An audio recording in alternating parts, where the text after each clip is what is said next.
What's going on, YouTube? Bandit here, back again with another Diablo 3 video. Today will be my first Demon Hunter build video, and I'll be showcasing the Demon Hunter's Marauder set with the sentries, as well as discussing some of the other gear that's going to benefit this build as well. It's going to be a cold and fire damage build, similar to what some of the top Demon Hunters are using, but other options can definitely be viable as well, depending on what gear you possess. But we'll discuss some of that in this video, and let's get right to it. First up, we're going to be discussing the skills required to make this a solid build. I'm just going to go ahead and rattle them off, and then we'll come back to them and talk about why they're important. First up, Elemental Arrow with Frost Arrow, Cluster Arrow with Maelstrom, Vault with Rattling Roll, Multi-Shot with Arsenal, Sentry with Spitfire Turret, and Companion with Wolf Companion.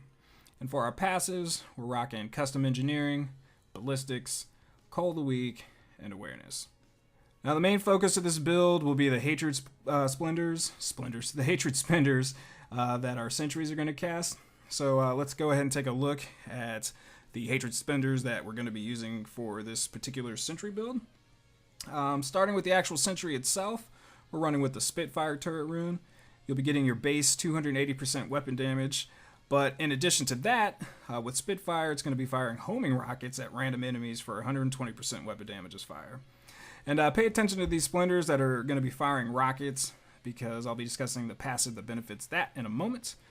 The next Hatred Splendor we'll be using is the Multi-Shot with the Arsenal rune. You'll be getting your 360% weapon damage to enemies. Then you'll have an additional 3 rockets that are going to launch at nearby enemies that deal 300% damage as fire, and that's for each rocket. So that's pretty good there. Next Hatred Spender will be the Cluster Arrow with the Maelstrom rune. It's a great rune, guys, because you'll be releasing up to 5 rockets here at nearby enemies that each will deal 450% weapon damage as cold. And it's great by itself, but to make it even better, the rune, another rune benefit, is you're also going to gain 1% life for each of the enemies that you hit. So it's beneficial not only in producing the damage, but will definitely help to keep your life up and stay alive as long as possible. Now those 3 skill runes that the fire rockets are going to benefit substantially from are Ballistics passive, which will increase damage on rockets by 100%. Then in addition, you'll have a 20% chance to fire another homing rocket for 150% weapon damage when you attack. So that's pretty good. You've got the potential to have up to 9 or so rockets from these runes that will each individually do about 100% extra damage, and that pretty much makes this a must-have using this passive with these skills that we're using for these sentries. So our Elemental Arrow with the Frost Arrow rune will be the last Hatred Spender that's getting fired from the sentry. The Frost Arrow is going to do 330% weapon damage as cold, and then it'll split into up to 10 additional Frost Arrows. That'll do damage as well. And the enemies hit are going to be chilled for by 60% for 1 second. So this rune is important. It's going to proc your Call of the Week passive down here, which is going to increase the damage against slowed or chilled enemies by 20%. So just from hitting the bad guys from the Frost Arrows, you're getting a very nice increase in damage. So just make sure you keep them arrows flying. And while we're discussing Frost Arrow, I'll bring you over here and show you my bow. You can see I'm using the Crider Shot with fire damage. And this particular one allows me to generate 3 hatred while using the Frost Arrow, which subsequently means that I can keep my Call of the Week passive active while using my hatred for the Cluster Arrow with the Maelstrom to keep rebuilding that life. I've seen a lot of people using the Atreyu bow for that added cold damage, which is certainly an option, but this is the bow I'm going to be using for this build. And I'll make up the cold damage in another piece of gear we'll discuss in a bit. So now that we've discussed the Hatred Spendors, we'll move on to the other passives and skills I haven't discussed yet. Vault is a great skill to use for either with Tumble, which will give you a 50% discipline cost reduction if used again within 10 seconds, or you can use the Rattling Roll, which allows you to vault through enemies, knocking them back and stunning them for 1.5 seconds. I'd say that Tumble is probably good for group runs if you've got somebody who's able to stun. If not, you're running solo, then definitely go with the Rattling Roll, as it'll help give you better control of the enemy. And it's really going to get you out of some tight spots, get you out of some tough situations, and It's definitely worth having when you're backed into a corner and you can't escape. Now moving on to Companion, this is a good one because of the Marauder's 4-piece bonus. You'll get access to all 5 of the runes that you can choose with this particular skill. They will also tank for you, which is helpful, and it'll keep the enemies at bay while you're handling business. And they've come in handy numerous times for me. I can't express my gratitude enough to these guys. And I think they're one of the best parts of this Marauders build for sure. Now onto the passives down here that we haven't discussed. Custom Engineering, it's going to increase the duration of your sentries by 100% of their default 30 seconds, as well as increasing the number of sentries from 2 to 3. Now before anybody says anything, I'm aware that this build is best with the Bombardier's Rucksack, and that's going to allow you to have an additional 2 sentries for a total of 5. However, hundreds of rifts and thousands of shards spent, Kadala has decided that I'm not worthy of a Bombardier's Rucksack, so she's been withholding it from me. But you're definitely going to want a Bombardier's Rucksack, and I'm rolling with this Holy Point Shot in the meantime with a 20% cold skill damage increase to make up for that cold damage we're missing out on from the Atreyu bow. And lastly, for the skills, I'm going to be rolling with Awareness here, which will allow me to vanish for 2 seconds and regenerate 50% life after receiving fatal damage. And it has a 60-second cooldown. This is a must-have for me, especially in the higher difficulty rifts. My toughness is at about 12 million right now, which could be better. So if you're fine in that department, you don't even have to worry about it. You can absolutely trade this out for something that better suits you. Now onto the gear we haven't discussed yet. As you can see, I'm wearing the 5-piece Marauder set as well as the Ring of Royal Grandeur. And in that ring, I've placed a Bane of the Trap gem, which is going to increase the damage to enemies under control impairing effects, the amount of damage based on your rank. Once you get it to rank 25, it's also going to create an aura that will reduce the movement speed by 30% to all the enemies within 15 yards of you. So this is going to be working nicely in conjunction with your Cold Weak passive, and will definitely have you doing a considerable amount of extra damage for sure. Now as for belts, you're probably better going with like a Hellcat Waistguard or a Harrington, but again, I say I haven't been lucky enough to acquire one yet. But in the meantime, I'm using this Court of Sherma, which has a chance on hit to create a Chaos Field that blinds and slows enemies inside for 4 seconds. So it's definitely going to proc the Bane of the Trapped as well. And I'm wearing this crappy focus ring too that I've managed to roll a socket into. No, it's not the best, and I'm trying to roll one of these Natalia's rings here. But the Enchanter isn't being too helpful either. However, I'm using an Enforcer gem that I've got up to a nice solid rank of 32, increasing my pet damage, aka sentries, aka companions, by 24.6%. Secondary is that your pets will take 25% less damage, which obviously does not apply to your sentries. But if you can nab a good elemental damage, Stone of Jordan, or maybe like a Unity, those are both definitely excellent options that you can consider as well. These Tasker and Theos, one of my most prized pieces of gear, they're going to increase my pet damage attack speed by 41%.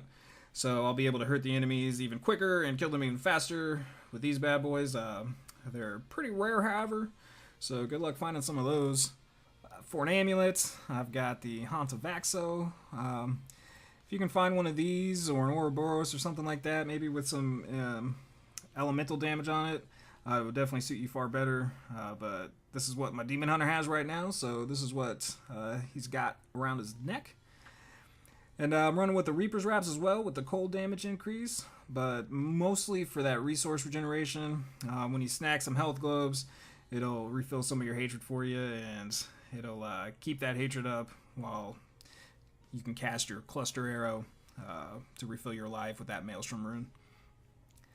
And I got some gems here. I got a cooldown gem in the helm. The skills we're using in this build don't really have a huge cooldown, but it will allow you to get the sentries up a bit faster. The other gear I've just thrown in some dexterity and vitality gems, which It's just up to you according to your stats pretty much. So apply those as you see fit. Now getting into Paragon, you're going to want to max out your movement speed, but keep in mind with the companions active, your ferret, the ferret rune will increase your movement speed by 10% already. So assign the movement speed accordingly based on this fact and what movement speed that your gear has as well. I like to max out my hatred, maybe cast an extra cluster arrow or two. Then after that, dump the rest of your Paragon points into dexterity or vitality, depending on where you're lacking. For offense, we're going to max out crit hit damage and cooldown reduction. Anything left, you can put into your attack speed. For defense, we're going to max out our resist all first, and then we're going to go to armor, and then focus on life last. And for utility, we'll go ahead and max out life on hit, most importantly, to rebuild that health while we're attacking and beasting. And then onto the resource reduction next, and then followed by area damage. And gold find is just kind of a waste, so don't even worry about that. So that's it for this build, guys. If you enjoyed the video or learned something you didn't know before, please hit that like button. Also, if you have any of your own suggestions or want to share builds you've been using and having fun with, please leave a comment below. I am very, very active in the comments, and I look forward to hearing from you guys. So stick around to see some footage from this build in action. Also, my good friend Jayhow, he has a similar Demon Hunter Marauder Sentry build up on his channel that focuses more on the cold side. So I'll leave the link to that channel to that video and his channel in the description below. So be sure to check that out. But that's it for me. Hope you enjoyed the video. Till next time, guys. Y'all stay beastin'. Peace out. Come with me if you want to live. Your clothes, give them to me.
be back.